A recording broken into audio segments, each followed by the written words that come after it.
mind is a superb instrument if used rightly. Used wrongly, however, it becomes very destructive. To put it more accurately, it is not so much that you use your mind wrongly, you usually don't use it at all. It uses you. Many people identify their sense of self with the problems they have, or they think they have. Acceptance looks like a passive state, but in reality it brings something entirely new into this world. That peace, a subtle energy vibration, is consciousness.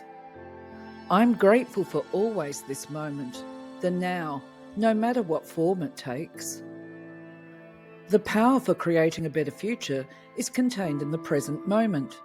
You create a good future by creating a good present. Most humans are never fully present in the now because unconsciously they believe that the next moment must be more important than this one. But then you miss your whole life, which is never not now. If you are not living this moment, you are not really living. Realize deeply that the present moment is all you ever have. Make the now the primary focus of your life. People don't realize that now is all there ever is. There is no past or future, except as a memory or an anticipation in your mind. To realize that you are not your thoughts is when you begin to awaken spiritually.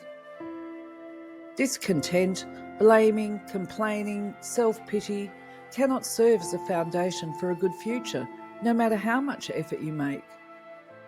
Boredom, anger, sadness, or fear are not yours, not personal. They are conditions of the human mind. They come and go. Nothing that comes and goes is you. Always say yes to the present moment. Surrender to what is. Say yes to life and see how life starts suddenly to start working for you rather than against you. People tend to dwell more on negative things than on good things, so the mind then becomes obsessed with the negative things, with judgments, guilt and anxiety produced by thoughts about the future, and so on. The soul is one of the words you can use to talk about your innermost being, the essence of who you are. You can always cope with the present moment, but you cannot cope with something that is only a mind projection. You cannot cope with the future. Thinking is a wonderful tool if it's applied. Thinking, however, cannot become the master. Thinking is a very bad master. If you're dominated by thinking, then your life becomes very restricted. Even the most seemingly unpleasant situations, if you become aligned with it, something good will emerge from that. To complain is always non-acceptance of what is. It invariably carries an unconscious negative charge. When you complain, you make yourself into a victim. When you speak out, you are in your power. So change the situation by taking action or by speaking out if necessary, or possible, leave the situation or accept it.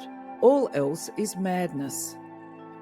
The power for creating a better future is contained in the present moment. You create a good future by creating a good present. Being at ease with not knowing is crucial for answers to come to you. The personal ego already has a strong element of dysfunction, but the collective ego is, frequently, even more dysfunctional to the point of absolute insanity. Your entire life only happens in this moment. The present moment is life itself, yet people live as if the opposite were true and treat the present moment as a stepping stone to the next moment, a means to an end. You are not a problem that needs solving. For many people who are so lost in their minds, so much involved in their thought processes, the only moments they have when they are not trapped in that is when they are relating to their animal, their pet. Thought can be so seductive and hypnotic that it absorbs your attention totally, so you become your thoughts. Love is a state of being. Your love is not outside, it is deep within you. You can never lose it, and it cannot leave you. It is not dependent on some other body, some external form. People look to time in expectation that it will eventually make them happy, but you cannot find true happiness by looking toward the future. Many people in this world are still so identified with every thought that arises in their head. There is not the slightest space of awareness there. Because of its phantom nature, and despite elaborate defense mechanisms, the ego is very vulnerable and insecure, and it sees itself as constantly under threat. This, by the way, is the case even if the ego is outwardly very confident. When you take your attention into the present moment, a certain alertness arises. You become more conscious of what's around you, but also, strangely, a sense of presence that is both within and without. We should purify our innate well of contentment. What a wonderful expression, and then external things will be in harmony with us. In the West, as well as some other parts of the world, the personal sense of ego tends to predominate, whereas in other areas there is a more collective sense of ego. This collective ego emphasizes the we rather than the I. If danger arises in the present moment, there may be an emotion, there may even be pain, but that's a challenge, not a problem. For a problem to exist, you need time and repetitive mind activity. Fear seems to have many causes: fear of loss, fear of failure, fear of being hurt, and so on. But ultimately, all fear is the ego's fear of death, of annihilation. To the ego, death is always just around the corner. In this mind-identified state, fear of death affects every aspect of your life. Often little situations trigger enormous reactions. Be there, present for it. Your partner will find it easier to see it in you, and you will find it easier to see it in them. Acknowledging the good you already have in your life is the foundation for all abundance. Time isn't precious at all because it is an illusion. What you perceive as precious is not time, but the one point that is out of time, the now.